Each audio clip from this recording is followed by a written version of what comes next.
श्री गणेशाय नमः। श्रीमद् भागवत महापुराण अथ सप्तमोध्याय। इस अध्याय में आप कथा सुनेंगे अश्वत्थामा द्वारा द्रौपदी के पुत्रों का मारा जाना और अर्जुन के द्वारा अश्वत्थामा का मान मर्दन। श्री शौनक जी ने पूछा, सूत जी, सर्वज्ञ एवं सर्वशक्तिमान व्यास भगवान ने नारद जी का अभिप्राय सुन लिया, फिर उनके चले जाने पर उन्होंने क्या किया?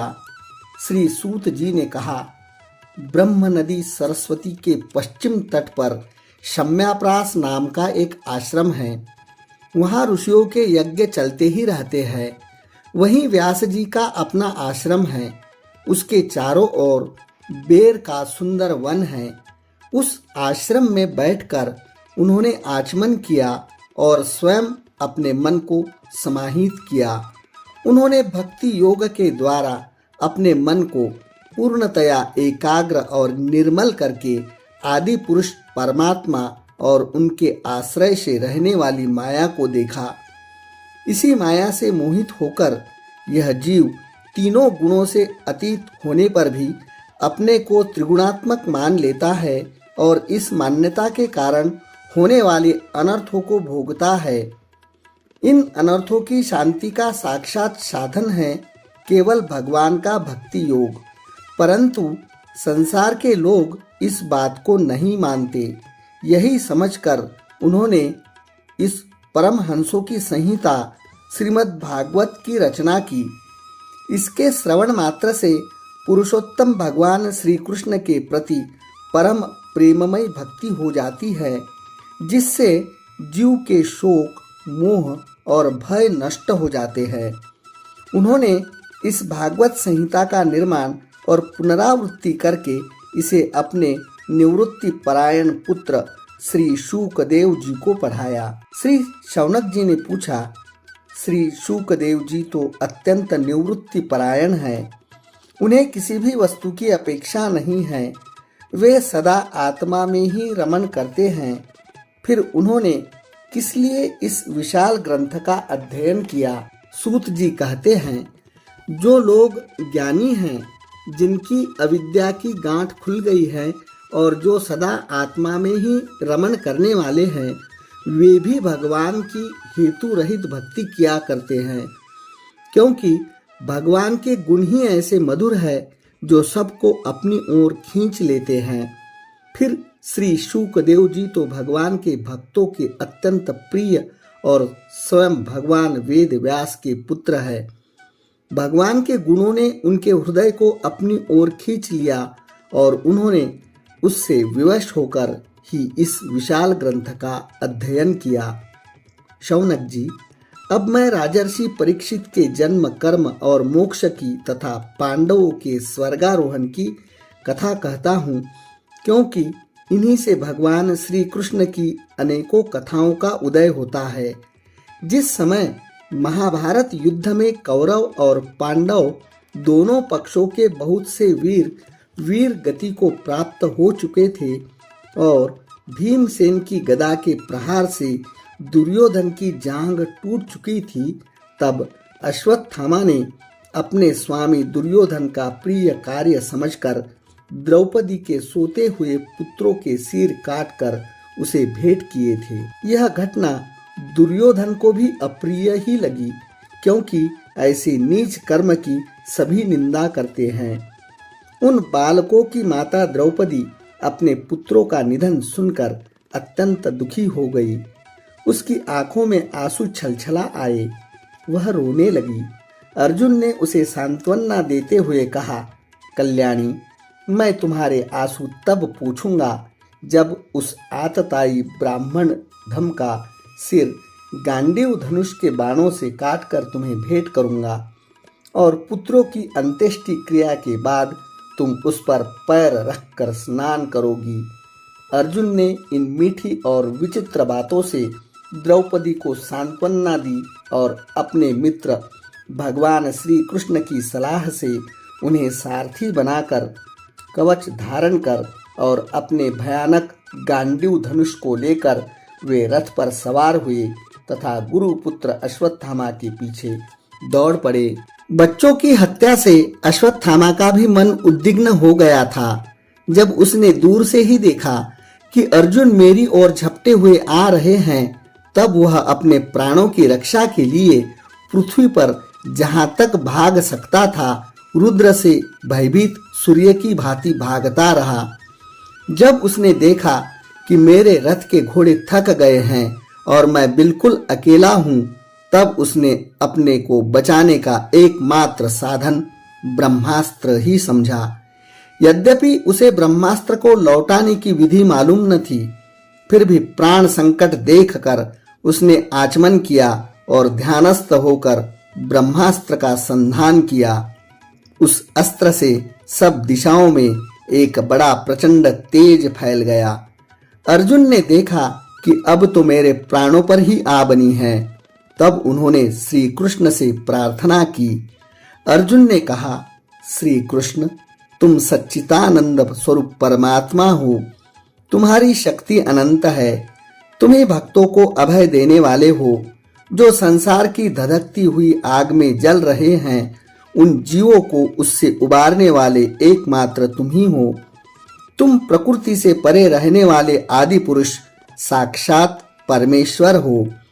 अपनी चित्त शक्ति स्वरूप शक्ति से बहिरंग एवं त्रिगुणमयी माया को दूर भागकर अपने अद्वितीय स्वरूप में स्थित हो।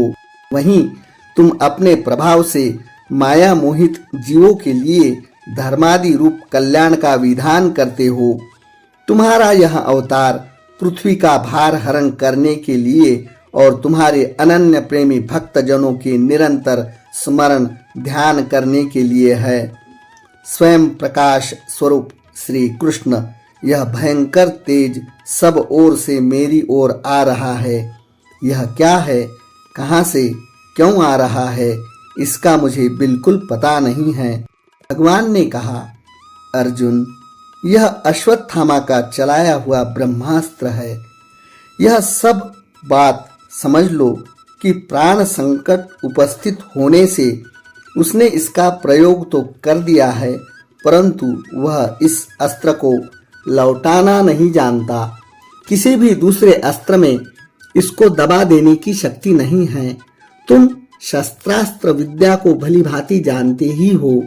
ब्रह्मास्त्र के तेज से ही इस ब्रह्मास्त्र की प्रचंड आग को बुझा दो। सूत जी कहते हैं, अर्जुन विपक्षी वीरों की मारने में बड़े प्रवीण थे।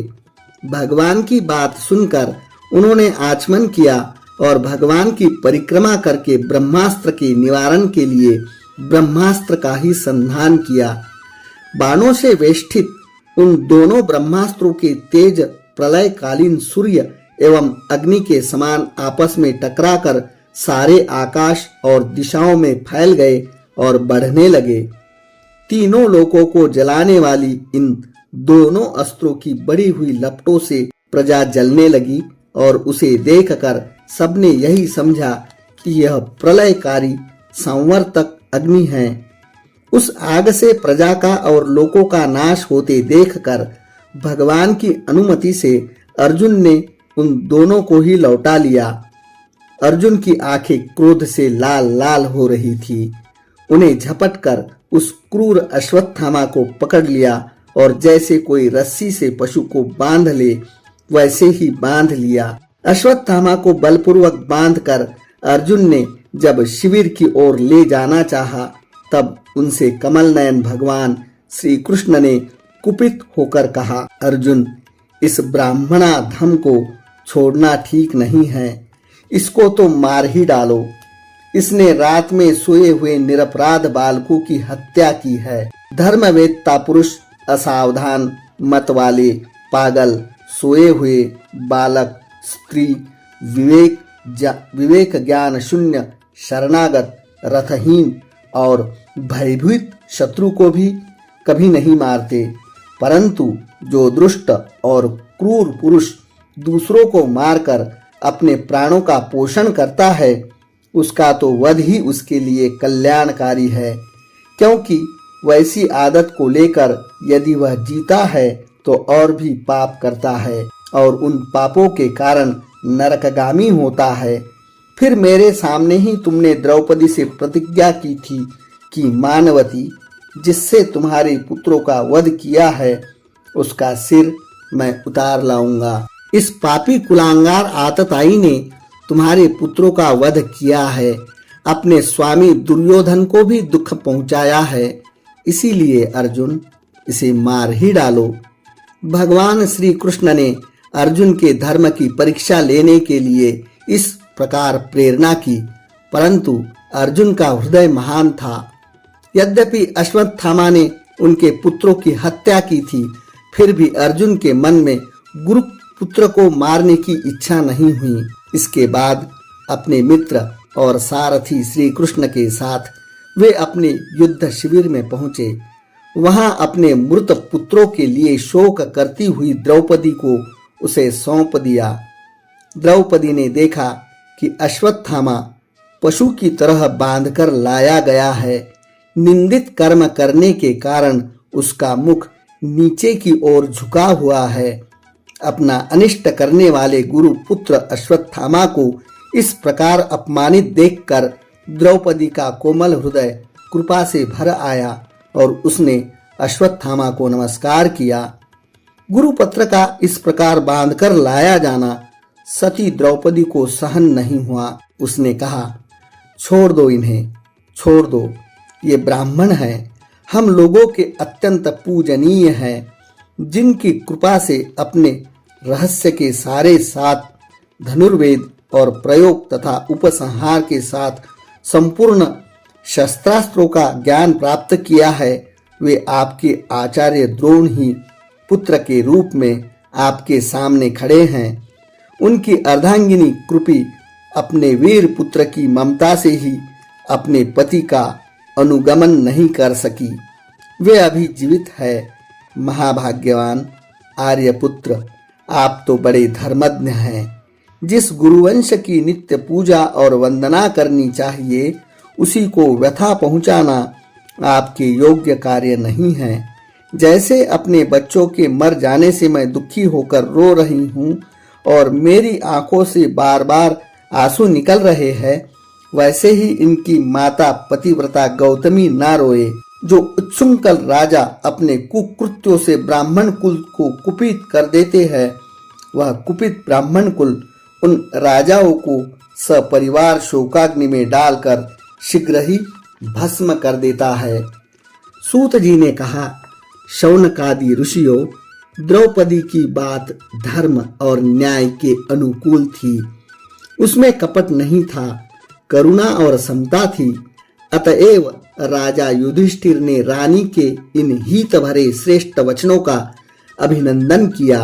साथ ही नकुल, सहदेव, सात्यकी, अर्जुन, स्वयं भगवान श्री कृष्ण और वहां पर उपस्थित सभी नर नारियों ने द्रौपदी की बात का समर्थन किया। उस समय क्रोधित होकर भीमसेन ने कहा, जिसने सोते हुए बच्चों को न अपने लिए और न ही अपने स्वामी के लिए बल्कि व्यर्थ ही मार डाला, उसका तो वध ही उत्तम है।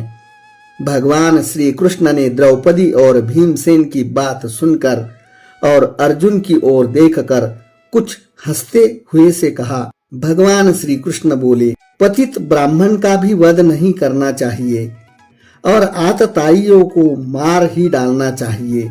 शास्त्रों में मैंने ही ये दोनों बातें कही हैं, इसीलिए मेरी दोनों आज्ञाओं का पालन करो। तुमने द्रौपदी को सांत्वना देते समय जो प्रतिज्ञा की थी, उसे भी सत्य करो। साथ ही भीमसेन और द्रौपदी और मुझे जो प्रिय हो वह भी करो। सूत जी कहते हैं, भगवान के हृदय की बात तुरंत ताड़ गए और उन्होंने अपनी तलवार से अश्वत्थामा की सिर की मणि उसके बालों के साथ उतार ली। बालकों की हत्या करने से वह श्रीहीन तो पहले ही हो गया था, अब मणि और ब्रह्म तेज से भी रहित हो गया। इसके बाद उन्होंने रस्सी का बंधन खोलकर उसे शिविर से निकाल दिया। मूंड देना, धन छीन लेना और स्थान से बाहर निकाल देना, यही ब्राह्मणों धर्मों का वध है। उनके लिए इससे भिन्न शारीरिक वध का विधान नहीं है। पुत्रों की मृत्यु से द्रौपदी और पांडव सभी शोकातुर हो रहे थे। अब उन्होंने अपने मरे हुए भाई बंधुओं की दाहादी अंत्येष्टि की क्रिया की। यहीं पर सप्तमोध्याय समाप्त होता है। जय श्री कृष्ण।